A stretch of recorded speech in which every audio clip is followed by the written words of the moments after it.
Hello, everyone. I'm so glad that you're able to join us. I'm really, really pleased to have two really great people with me here, Molly and Kristin.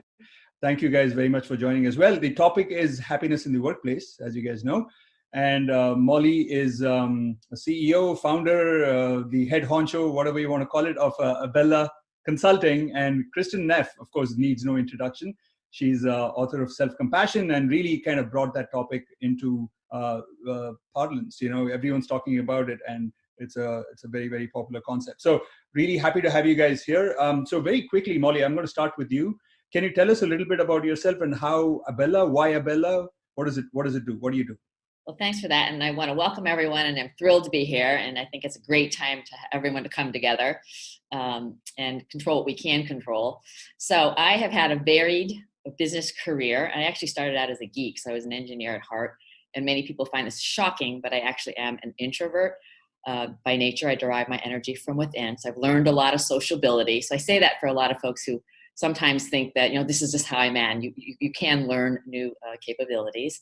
And I have a long business career, including a lot of mergers and acquisitions work and integrating companies, which was a really great privilege that I had a chance to do, an early roll up on Wall Street and also at Cisco Systems, which was a serial acquirer. And in that, as you can imagine, you work with a lot of people. Often you're buying competitors and people who used to, if you will, fight with each other, now have to work together. So as I evolved my career, I did get into consulting as part of it. But towards the last, I would say 5 or 6 years, I really realized that my passion was around helping senior most leaders really work together as a team. And I know that sounds basic, but I bet there's a lot of folks listening who think, our senior leaders don't necessarily, they haven't figured out how they combine, which is how they win. And that does take intention. I understand the pressures of workplace. You've got to hit the numbers, et cetera. But and I know because Kristin can attest, when you really focus on the relationship dimension and the who are we, the how we work together, that's the part that really underpins the highest performance. So I started my consulting firm to help senior management teams really win as one, to commit to each other's success as much as their own. I believe culture does start at the top, but it's sustained at the base. So it's really delightful to be here with everyone. All right, now, Bella, so it's a bell. So there's a lot of meaning for this word. So in Catalan, a bella is the bee. So the bee is one of the most phenomenal creatures, and it's underpins our entire existence in the planet, right?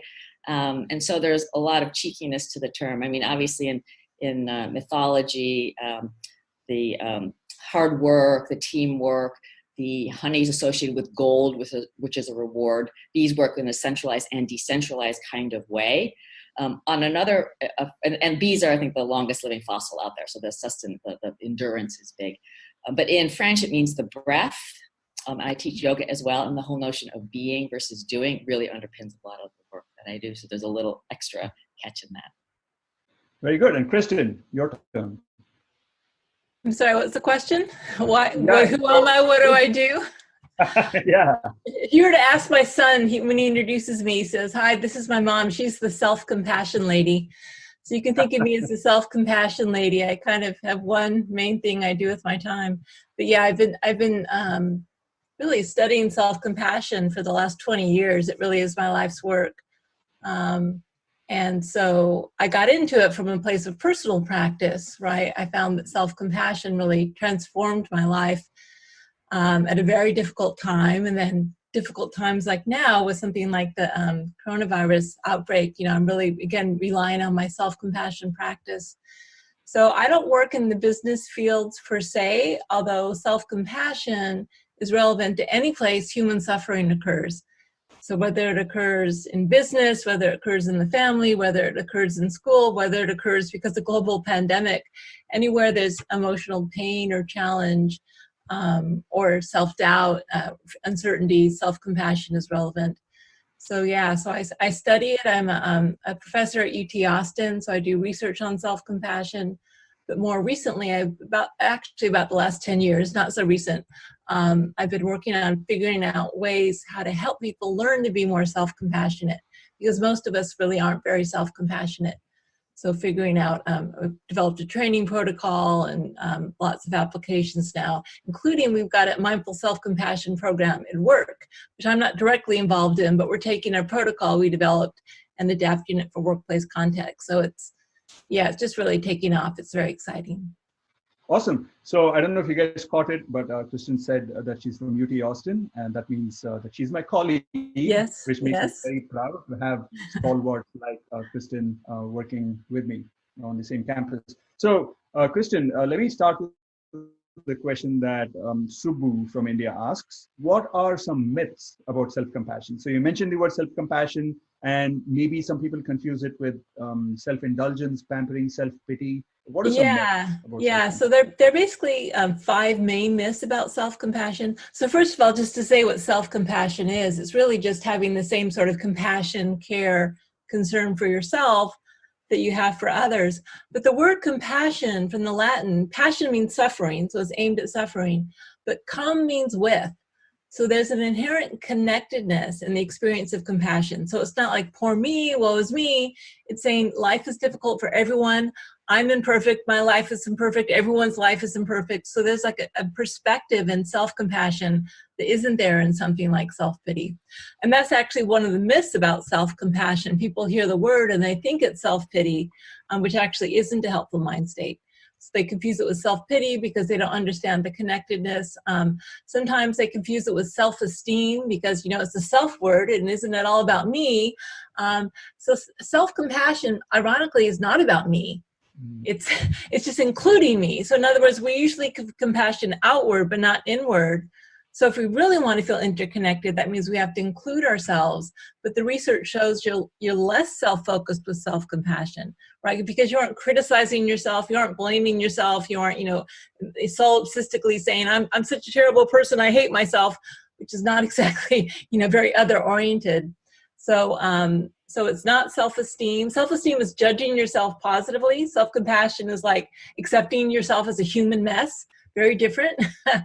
And another myth is that as you say, it's self-indulgent, that self-compassion means being nice to yourself.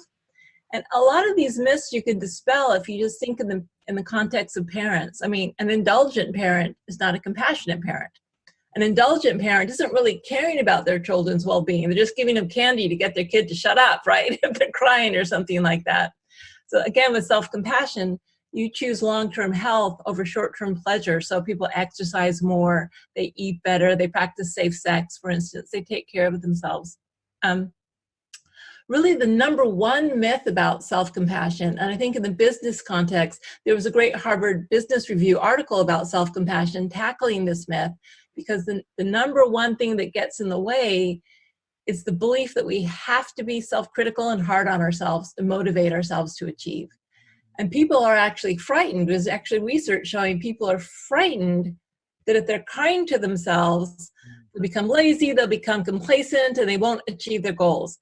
And there's a reason for that. It's because a lot of people do achieve through self-criticism. A lot of people, get to where they are in the business world by being harsh with themselves, or they go through med school or get a law degree. But there are a lot of, and so it kind of works. The whip approach, the harsh punishment approach works just like it does for kids. If you really are punitively harsh with your kids, they probably will work hard and they'll do their homework and they might achieve. But there's a huge unintended consequence, which is, first of all, if you're really harsh with yourself, you create a sense of anxiety about your performance. Am I going to do well? Because if I don't, I'm going to hate myself and I'm going to maybe fall into a depression. And that anxiety actually undermines your ability to perform at your best, right? It creates fear of failure. Sometimes people won't take the risks they need to take because they're afraid if they take a risk and fail, they're going to hate themselves. So they just they might play it more safe. And the biggest thing is when people do fail, how do they recover from that failure? So there's a lot of research that shows that sometimes if you're really self-critical, and especially if you shame yourself, let's say you start a new business venture, colossal flop, you let down all your investors, it's just, a horrible failure. If you shame yourself, it's not exactly a get up and go mind state. Shame doesn't say, okay, I can fix this, Shame, like, we isolate ourselves, it deflates us, it depletes us. And especially with self-criticism, if we undermine our belief in ourselves, oh, I must have failed because I'm a failure, because I'm bad, because I'm stupid, because I'm inept, I can't do this. That's not going to help motivate you. And so what we know about self-compassion is your goals are just as high. You know, if you care about yourself, you're going to want to achieve all, you know, be your best, achieve all you can achieve. But if you fail, it's like, okay, what can I learn from this failure? It's very much a learning orientation. You know, how can I grow from this? Everyone fails. Taking risks means I might fail. Instead of undermining yourself, you say, what can I learn from this failure? And then really importantly, instead of like using the whip to motivate you, you use encouragement. I believe in you. I can, you know, I know you can do it. I'm here for you. I'm going to support you as you take the next risk. And that's why it's actually a much more effective motivator than self-criticism. And we know that from the research. That's great, Kristin. It really clarifies the difference between self-compassion and also clarifies some of the myths around it. And actually, you know, I see a strong parallel between this and the happiness research, which shows that when people are happier, they're more productive. Yes. And often people do entertain the opposite belief, which is that I'm more productive when I'm anxious and stressed out and my back is to the wall. And perhaps temporarily that can boost your productivity through, you know, pumping adrenaline into your system. But in the long run, you burn out and so on. Okay, so that's great. And they're related. Self-compassion is the source of happiness. And they feed each other, right? They aren't separate, really. Yeah. And by the way, maybe this is a good time to throw this in, that we're going to have a small kind of, should I call it a Kristin Neff-led self-compassion practice module that's coming up, right? Maybe for 5 minutes or something. So watch out for that. So let me kind of now ask Molly a question for you. You have this video series that I really love called Say It Skillfully, right? And I love it, all the topics that you, so this is why I'm going to target you for this question. One of the people, and this is an anonymous female from India, that's all we know, okay? And she asks, how to communicate with your manager transparently. And there is a tension here, right? Which she kind of gets, which is that managers always say, be candid. And then when you're candid, they take those negative points and take revenge on you for being candid, right? So how do you deal with that? I really appreciate this question. And I would say there's probably every single person listening nods their head because they've either had this happen to them or they've seen it happen. And so I think, and I love, Kristin, what you shared about the compassion. Let me just use the definition for compassion from Soren Gordheimer, who wrote a book, Just Say Om, which is about yoga for young people. So compassion is the ability to sit with an open heart in the presence of unpleasant states. So not to make that a dictionary definition, but if you might think of it that way. Self-awareness for all of us in business and in life is one of the key attributes of the most successful people. There's flavors of that. There's an internal and an external. And I would quote my friend Tasha Urek. She's an expert in self-awareness. You can check out her work. When people gain in their self-awareness, you know yourself better, you really need to track in your self-compassion. Or to Kristin's point, you know all these things about yourself and you're just so hard on yourself, it's destructive. So I think whenever we're dealing with other people, and I know this is hard, the number one thing is it's not about the other person yet. It's about what's going on for you. What's going on for you? And to assume positive intent is an important thing. It may not be the case, I get it, but to a notion of your own, what you can control in your own happiness. What's going on for me? Wow, I'm feeling like I'm attacked. I can't believe that happened. And it's what I call the emotional intelligence is what's going on for me and to be able to articulate it and to be able to work with it. You might very well be angry, but going into the next thing coming out of your mouth, if it starts with a tone of anger, probably not going to be super useful. You have every right to be angry. So I just want folks to realize the energy with which you show up, I call this the meta skill, the attitude or stance with which you show up is a huge influence on how conversations go. So first and foremost is to get in good relationship with ourselves. And then to think about the boss's situation. And I'm not trying to take sides here, but we need to be able to put ourselves in each other's shoes. And so oftentimes it looks like the boss is the bad guy or what have you. And they may have had a rough time. They may be having a hard time from their boss. They may not feel very secure. So to show compassion for that other entity, again, you're starting to see how these are the feeling, the tone of how you, before you even said anything, is different. And so the experience of, and this happens a lot because do I wish leaders would know all this and would do it? Yeah, I do. However, this isn't necessarily built into the leadership training as well as we would like. And so oftentimes they're not able to self-diagnose, which is why I started the series, Raj, because we needed to empower everyone to realize, you know what, I'm part of the problem and I'm part of the solution. So assuming positive intent, let's just say, the bosses say, well, we really want to innovate. Everyone needs to innovate. Someone makes a mistake trying to innovate and they get hammered. And you're like, right. What is everyone's like, note to self, no innovation. So now if someone doesn't mention this to the boss, how are they going to know? And you might think, well, God, they got to know. Well, you know what? They don't know. So it might sound like, wow, Jim, I see what went on.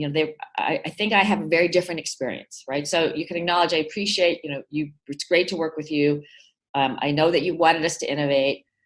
I'd like to share that I have a different experience. And I think what was said did not land the way you might have thought. Can I share it with you? So again, it's a neutral tone. You weren't a bad person. I'm not, right?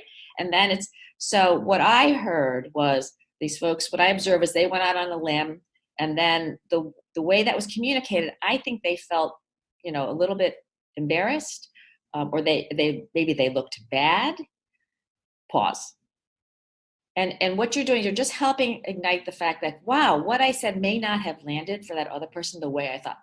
They're not trying to make their employees feel bad. They really aren't. It may seem that that's what they do, but they don't get out of bed saying, let me make it so scary and let me have everyone, not tell me what I need to hear. So I offer those things, and I would really encourage folks to go to the sayitskillfully.com site, because I have all these scenarios. I literally did it as a pay it forward, give it to the world, because it really hurts my heart when I feel that people don't feel like they can say what they really want to say. Yeah, that's wonderful. So if I were to kind of break it down, you're saying that, make sure that you're coming from a place of compassion and understanding of the other person. And it's not necessarily just the content of what you say, but how you say it. That's super important. And say it in a way that doesn't draw out defensiveness from the other person, and have pauses and stuff like that, so that they can come to their own conclusion at some level, right? Yeah, for sure. And I think, number one, I think of it as your what's going on for me, my emotional intelligence. Pause. What's going on for me? Inhale love, exhale anger, right? And I understand I'm not making people wrong or bad. But your being defensive or your being accusatory is not useful. And then put myself in the other person's shoes. What might it be like for them? And then, the seek first to understand. Perhaps I don't have this right. Put it on you. This is what I heard, or my experience is different. There's phrases that I offer for folks that are more neutral, and to start to notice, to the self-awareness. Do you often say, you did the la la la? Again, there's nothing wrong with that, but what I experienced was this, or how that landed for me was why. That's great. Do you have any practice like the self-compassion practice that Kristin is going to lead us through later on, that you yourself do? Maybe just a couple of minutes of breathing. I know that when I go to the gym, I know this is not just a 5-minute thing. You can't do a workout for 5 minutes, but if I go to the gym, I feel so much more centered. Is there a go-to practice that you have like that? I meditate every day. I do a lot of yoga. My tennis is also my meditation. So I just encourage folks, and I've done some in my video series, literally 2 or 3 minutes, and to shut it down and to focus on your breath, close your eyes and calm yourself. It's not kind of a feel-good, touchy-feely. It's physiologically, when we meditate, it helps, kind of loosen the fight or flight responses. We don't really have to worry about, saber-toothed tigers anymore. So we need to kind of rewire ourselves a bit. And I just want to encourage folks, even if it's 2 minutes, take some deep breathing, sit and calm yourself down. It really does make a difference. I have clients, very senior clients, who I got to meditate, and their family's like, you didn't meditate today. And he's like, you can tell. They're like, oh yeah, we can tell, Dad.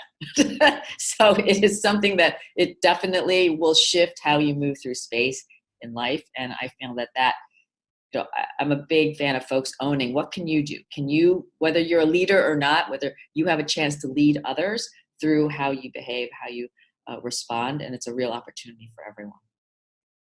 So Kristin, on this point, I imagine that you don't have too many of these kind of conversations ever that are evoking negativity in your life, right? I mean, you have such a perfect life that there's no way that you have those things, but in the off chance that you get those, what do you do? Yeah, well, so, Yeah, with me, I mean, so my personality is, I can be a little reactive. I didn't go into, there's a reason I went into self-compassion, right? Because I've had to learn how to apologize.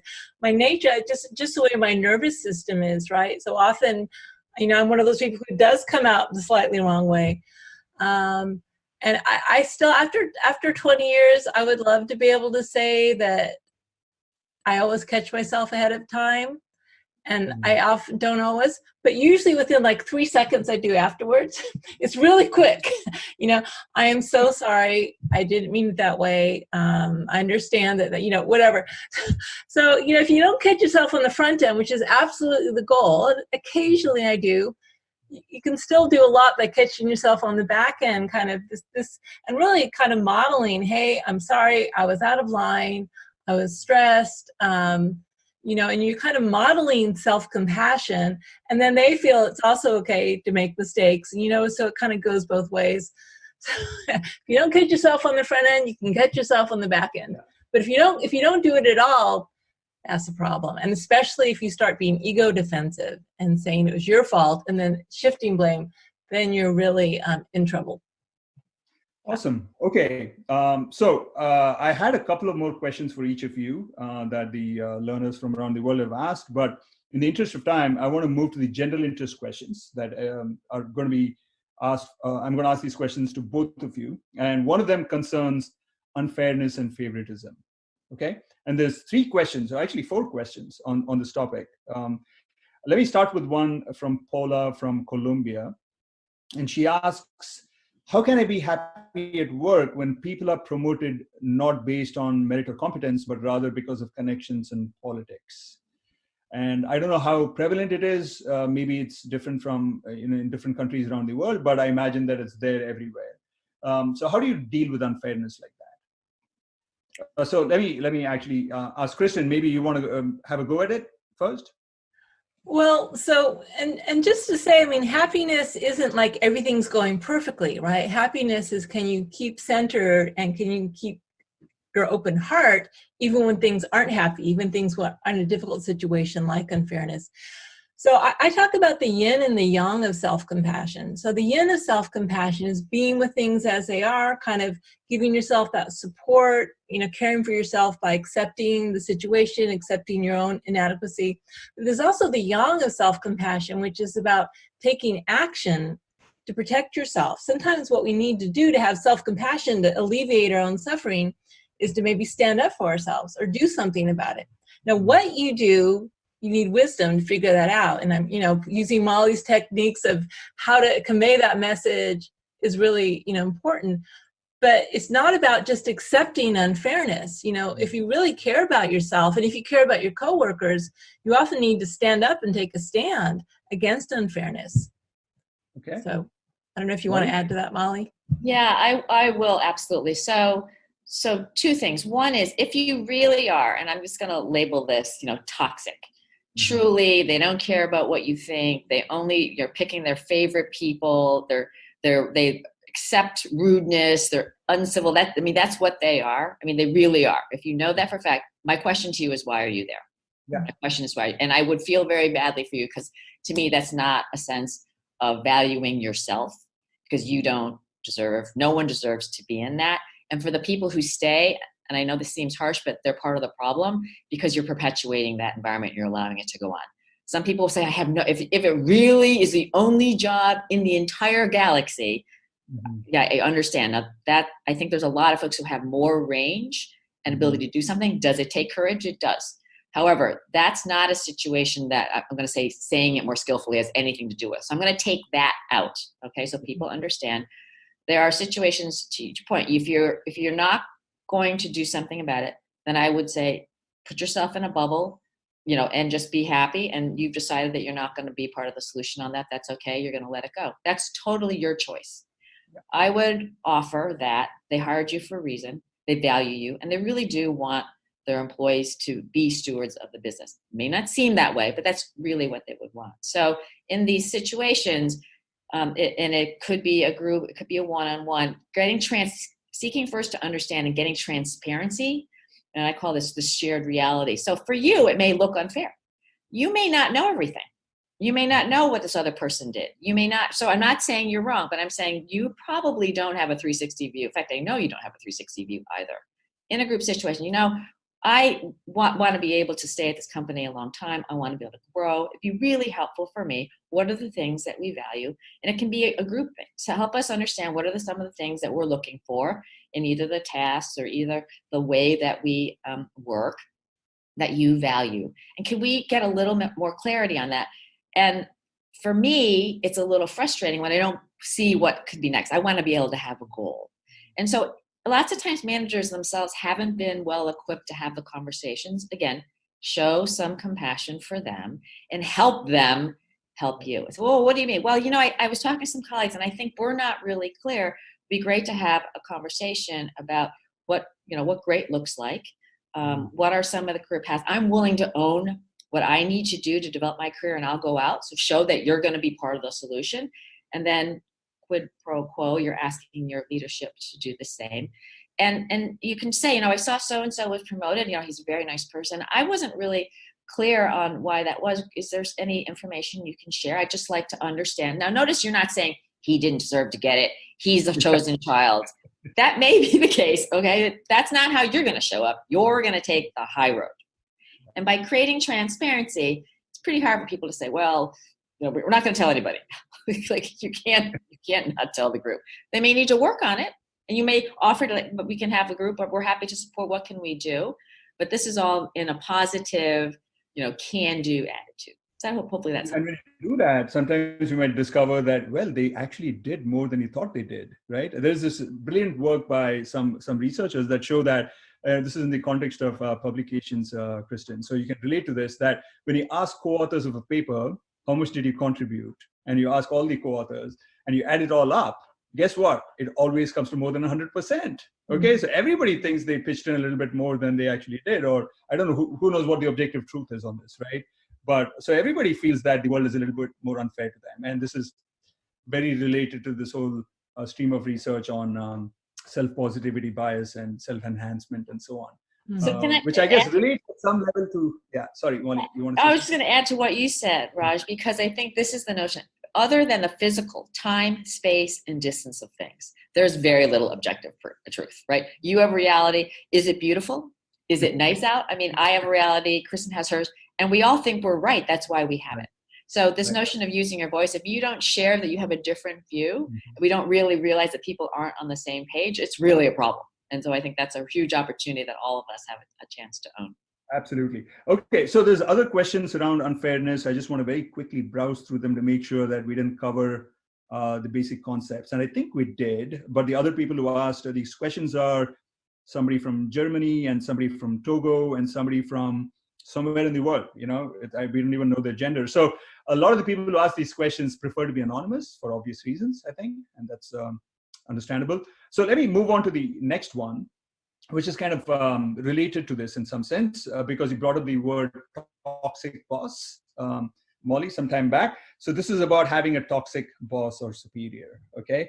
And I can kind of guess what you're going to say, I suppose, but I think it's good to kind of go through the, and have you respond to it. So this is an anonymous person from China who asks, I'm unhappy at work mainly because my superior is toxic, okay? I really want to resign, but I cannot afford to because I need to pay the bills. And, maybe this is to some extent tapping into that scenario one that you portrayed out there, that there's just this one job in the galaxy, and maybe that's how they're feeling. But it's also related to some other questions on paying the bills. And, let's say that I don't like work because I don't like my coworkers. Maybe they are toxic, maybe they're unfair, but I do need to pay the bills, right? And maybe for a lot of people, reality is that they don't have a whole lot of flexibility, okay? Even if they do move, maybe it's from another job that's going to be equally toxic. They're going to be surrounded by a similar set of colleagues, and maybe it has to do with the industry, right? Some industries are like that. So what advice do you have for people like that coming from there? Yeah, that's a very real scenario, and I'm very empathetic for that, because sometimes I felt like, God, I'm between a rock and a hard spot. I have no choice.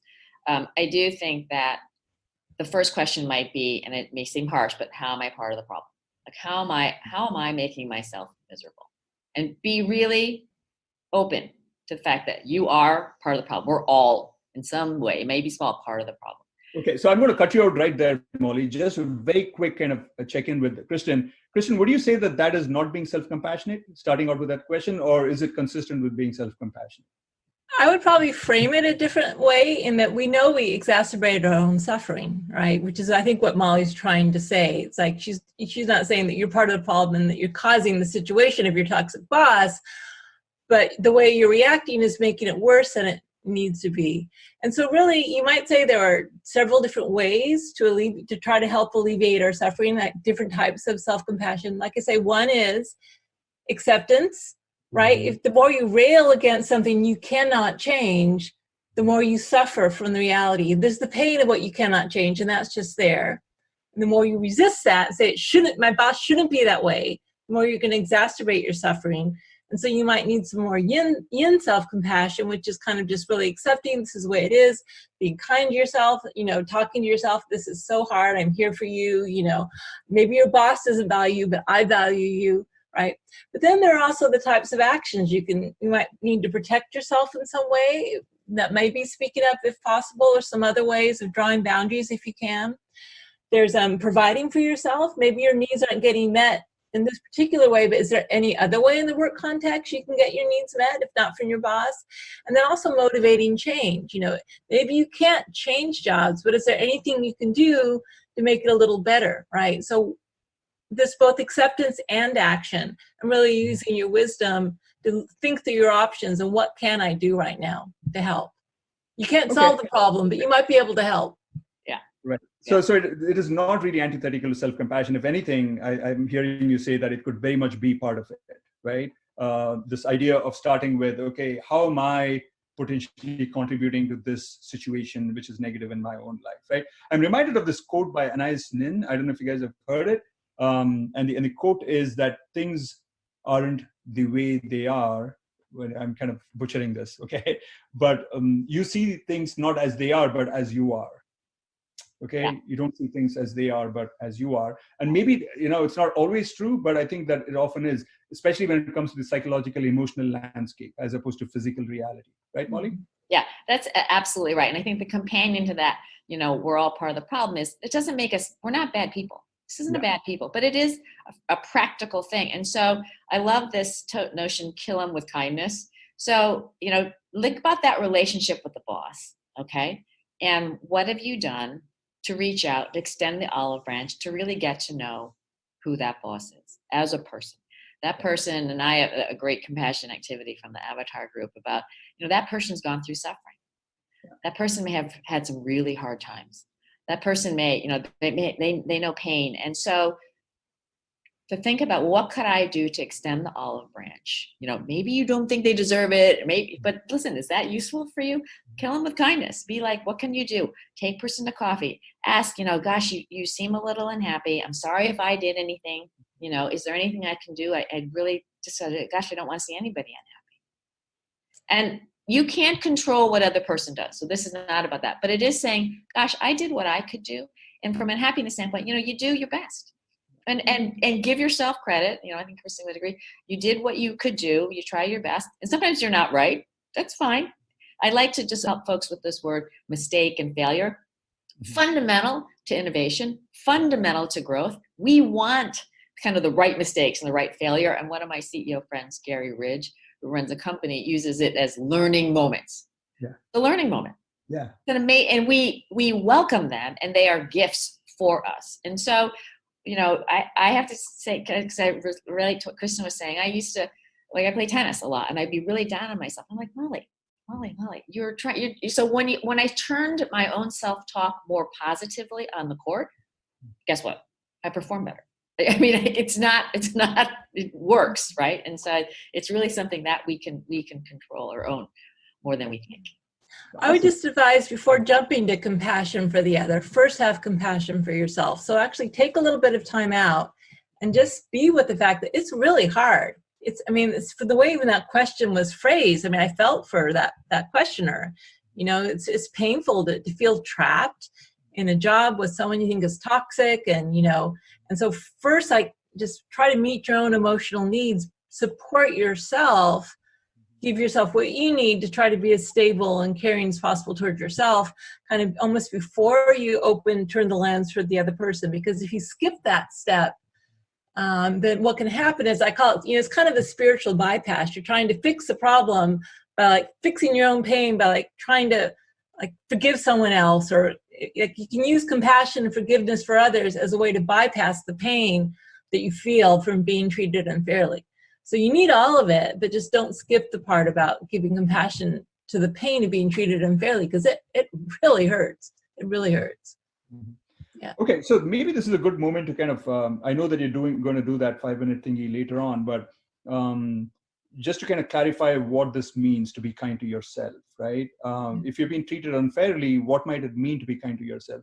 And I'm going to try and say some things, Kristin, based on my understanding of your work, and please do jump in and correct me if I'm wrong, okay? But part of that is to understand that when you're treated unfairly, the negativity that you're going through, to kind of treat yourself like you might treat a good friend who's going through that same pain, right? Of being treated unfairly, okay? And just use the language that you might use with them. Part of it is that. And the part of it is also kind of understanding that this, not just this specific thing of feeling that you treated unfairly, but the general thing of feeling stressed out and life is difficult for everyone, understanding that this doesn't isolate you from other people, but makes you more like other people to go through that pain. And so don't imagine that you're kind of in a stadium. Sometimes when I fail, I imagine that I'm in a stadium and the spotlight is on me and everyone's pointing at me and laughing and ridiculing me. Everyone's got their own life and their own problems, right? I mean, they're not really thinking about me, but in my mind's eye, that's what is happening. So that's part of it. I think what you call common humanity. And the third part is the mindfulness aspect of it, right? Just to kind of like really become aware of what you're going through at a sensory bodily level. What does this thing feel like, right? Not kind of commenting about it, judging it, but just feeling it in your body. And the combination of those things is what is self-compassion. Those three parts. And it's like a three-legged stool. You really need all three to be stable in self-compassion. And usually the mindfulness comes first, because you can't really be kind to your own suffering if you aren't aware of it. So if you're just thinking, my boss is such an a-hole or whatever, you aren't actually being aware, mindful of the fact of your own pain. So you might even just say, well, where do I feel it? Maybe I feel it like a, kick in the gut or tension in my body. So being mindful, oh, wow, this really hurts. This is hard, right? And then remembering that, well, it's like sometimes we think that life was designed when we signed the contract to be born into this world, that everything would be fair. I mean, that's really not the way life is. I mean, life isn't fair often. We'd like it to be, but that's not the way it is for most people. So this is part of life. It's an unpleasant part of life, but it is a part of life. It's not just me who's experiencing this. And so how can I be kind and supportive to myself in this moment? How can I meet my own emotional needs if they aren't getting met in the way I would like them to be? And that's really the three-part process. Wonderful. So Molly, before I jump to the next question, I'm sensing a general theme in a lot of things that you say that I want to kind of check in with you to make sure that I'm understanding this correctly. And by the way, I think that I subscribe to that, that I'm going to kind of impute to you now, okay, as a theme, which is that whenever you have a problem situation, you kind of take responsibility or start with that perspective of, okay, to what extent did I contribute to this? Okay.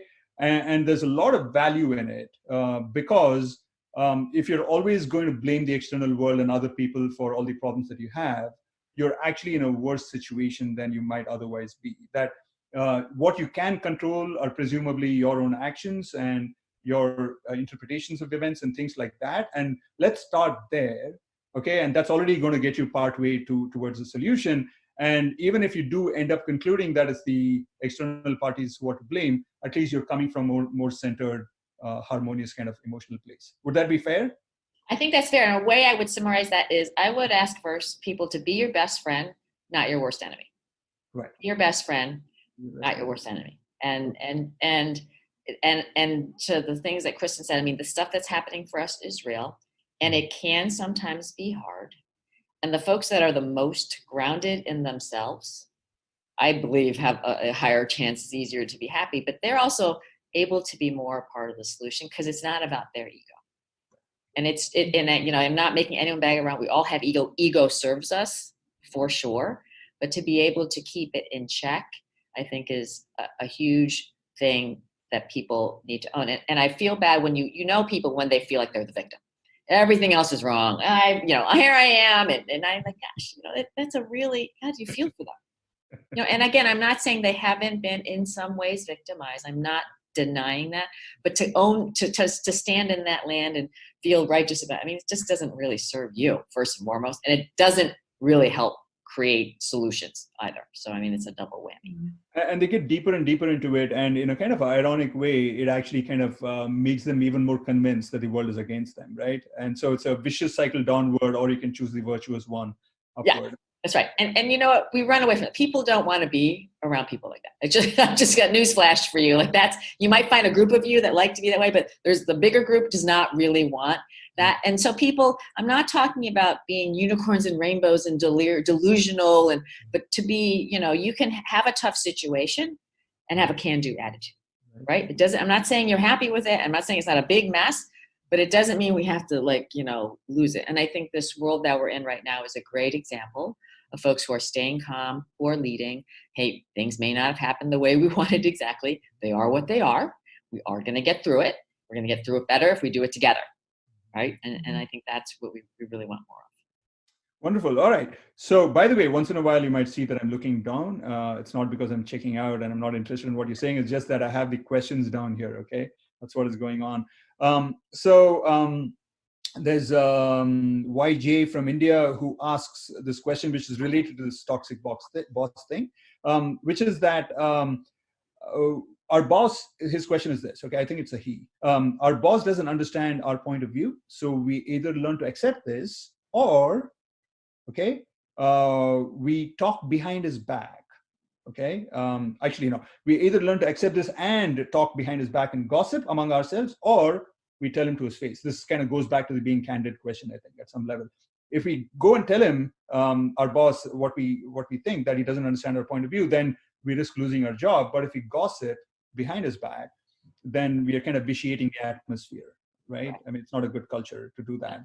So again, how do you? So this one's a great one, and I would again say that bosses really do want to know what's going on. They want people to share. They really want an accurate understanding of reality, because we can't get to great results if we don't have that. So you just have to trust that that's really what they want. Now, they don't understand us, which is a fair statement. It's like, I haven't done my job so that I am come across clearly. So that to me is, I would take this in a group thing. And again, the energy isn't frustration and annoying and he's bad and we're good. The energy is, here we have, it's good to know that we don't have understanding. That's transparency, that we don't have understanding. That's a good thing to know, that you're not on the same page. So it might sound like, gosh, Jane, we worked through this situation and, my sense is we're not on the same page. I don't think we don't think we've done a good job explaining the situation to you.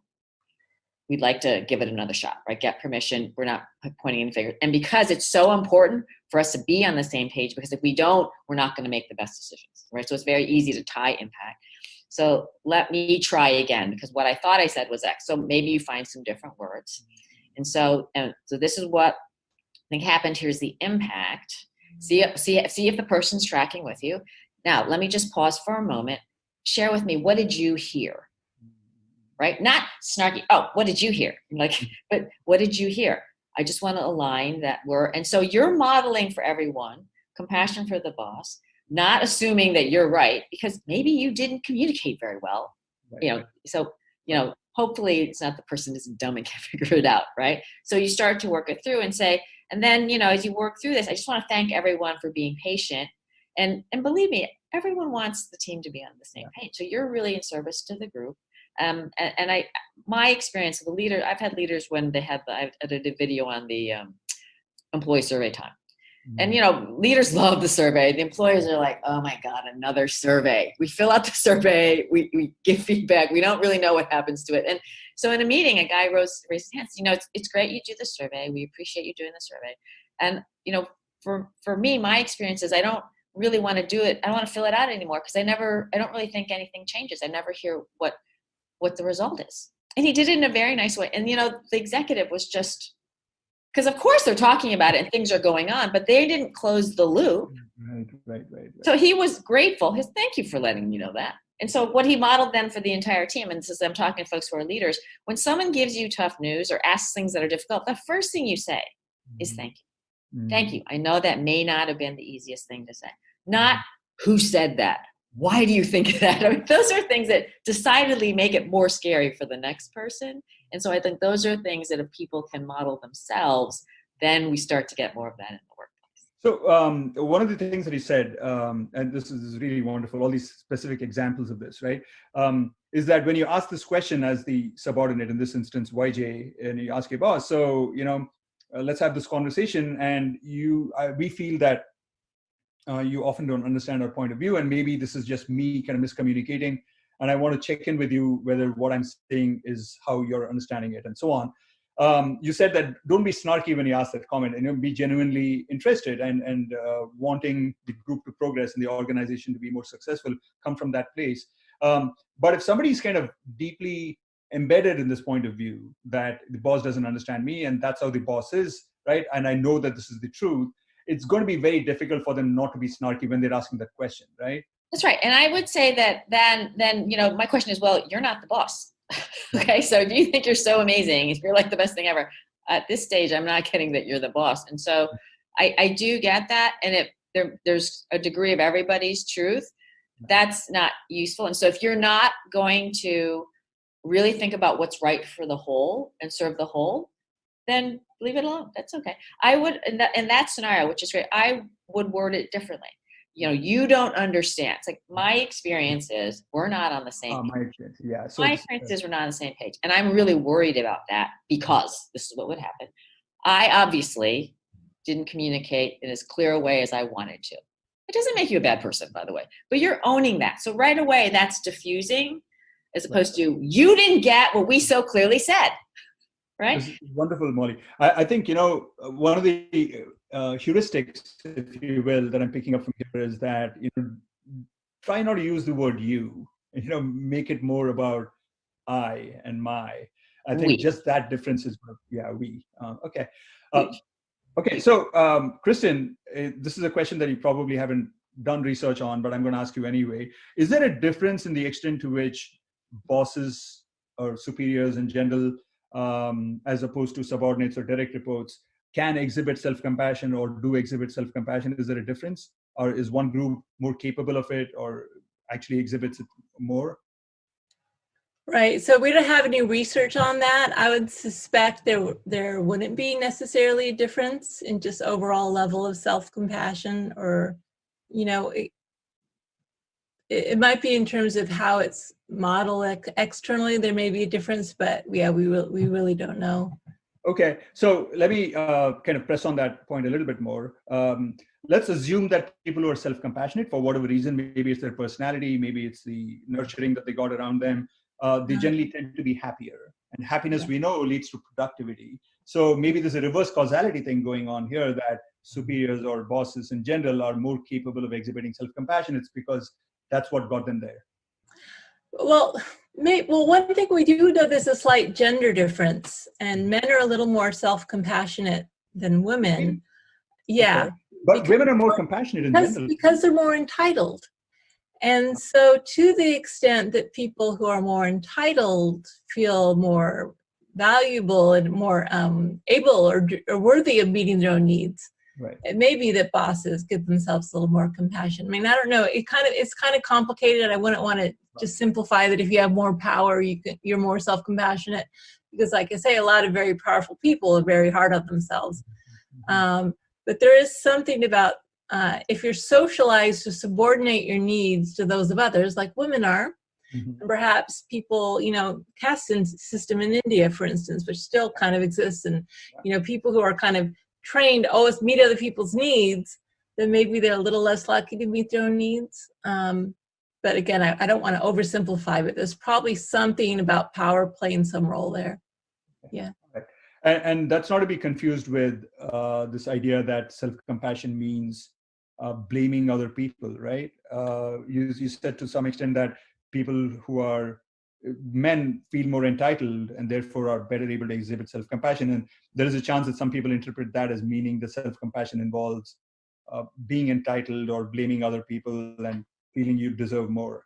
Yeah, no, it's not that. And it's a very slight difference as well. And by the way, gender role socialization explains it. So androgynous women are not less self-compassionate than masculine men.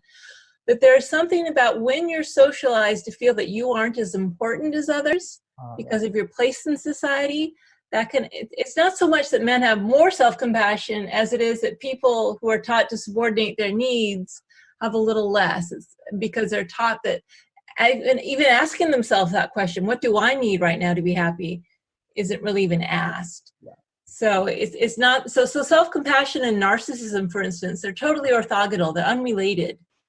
So I'm not more narcissistic if I have self-compassion, I'm not less narcissistic. So that they're really on different dimensions. But people who are either because of their early childhood experiences, they were told that they weren't that worthy, or that was modeled for them, or because of socialization, it can inhibit this question, what do I need? Which really is kind of the quintessential self-compassion question. What do I need to care for myself in this moment? And feeling you're worthy enough to give yourself what you need in the moment. But it doesn't mean prioritizing your needs over those of others, right? You're still compassionate to others as well. It's yes and as opposed to either or. Okay. That's good. It's very good to get clarity on all these concepts, I personally think. And so this is not part of the agenda. We are trying to look at questions that get sent to us, but I think this is very interesting and perhaps very useful. So I'm going to ask you this kind of related question to this. How did you overcome this? This societal brainwashing that you need to worry about others first as a woman. That's your role in society.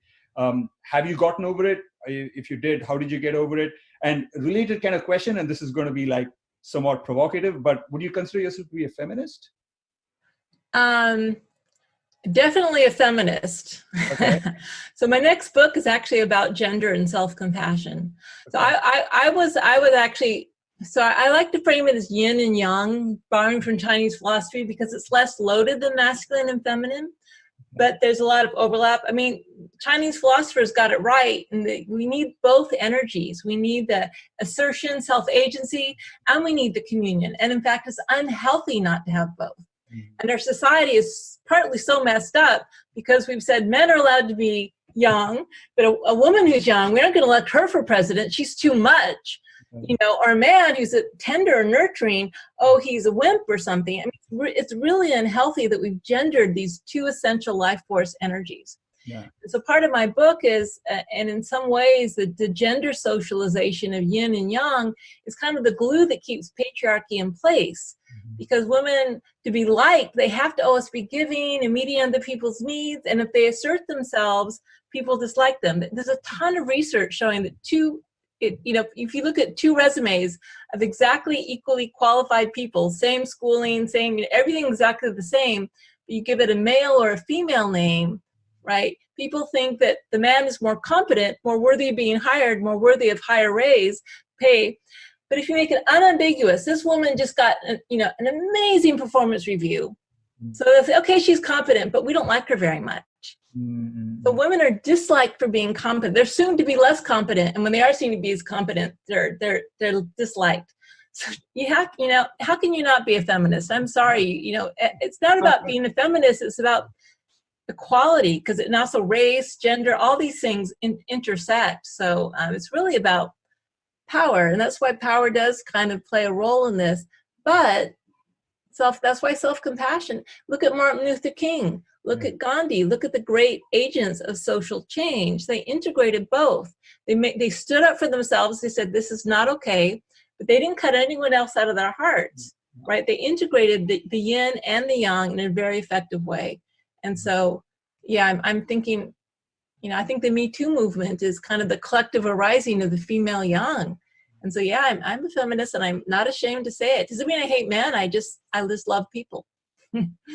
Awesome. And I'm hearing you kind of answer the first part of my question, which is how did you overcome this yourself as being a combination? I'm very young. I was born, I'm a little imbalanced the other way. I have no problem being young. I'm very young. That's why I'm good at what I do in academia. You got to be young to succeed, as you know. Yeah. And you, Molly, if I may direct that question at you a little bit, did you at any time feel this pressure that was put on you, perhaps implicitly by society, by upbringing, that you have a gender role to fulfill? And if so, how did you navigate that? Yeah, I love this question. And I'm not so much on the gender side, but my parents came from overseas. And my sisters and I were first generation in the States in upstate New York. And I didn't speak English until I was 5 years old. I got straight C's in first grade. I was terrified. I mean, it was not at home, it was fabulous, right? But we had literally one Chinese family, us, one Korean, one African-American family. And there's a lot of Jewish people, but it was not, a big melting pot. And we felt just decidedly different. And, kids can be mean, and so we were not obviously the tallest. I'm not a tall person, but we were among the fastest, jumped the farthest, played the violin, very smart. We did these things that stood out. And so no one ever kind of gave you a hard time when you did that. And I distinctly remember using crayons and drawing it. Always a yellow crayon with the hair, always a yellow crayon with the hair. So I really think, and this didn't until I was, in my 30s, did I realize what happened, what that was like for me. And I think that we were just raised with a lot of self-assuredness, and I think a great deal of resiliency. So I love my parents for that. Like, I pretty much feel like I can do anything. I don't think I'm delusional. I'm never going to be an NBA star, but so I just feel very lucky for that level of when I make mistakes and I make them.